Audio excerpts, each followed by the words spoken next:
Hi friends, তোমরা সবাই কেমন আছো? আজকে চলে এসেছি আরেকটা নতুন রেসিপি নিয়ে। ছোলে বাটুরের রেসিপি আমি কিভাবে রান্না করি সেটাই তোমাদের সাথে শেয়ার করতে।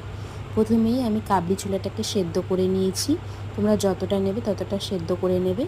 নেওয়ার পর তারপরে সর্ষের তেল আর সাদা তেল আমি দুটো মিক্সড করে দিয়েছিলাম। দিয়ে পেঁয়াজটাকে ভালো করে ভাজার পর আদা, রসুন, কাঁচা লঙ্কা, টমেটো পেস্টটাকে দিয়ে ভালো করে ভেজে নিয়েছি, ততক্ষণ না গন্ধ চলে যায়, কাঁচা গন্ধটা আদা রসুনের। যাওয়ার পর তারপরে দিয়েছি হচ্ছে আমি সানরাইসের চানা মশলা আর সানরাইসের হচ্ছে চাট মশলা। একটু আমচুর পাউডার দিলে ভালো হতো, আমার কাছে ছিল না বলে দিইনি।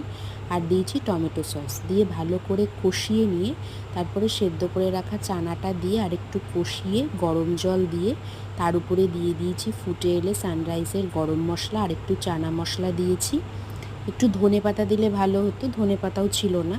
তারপরে রেডি করে নিয়েছি এইভাবে।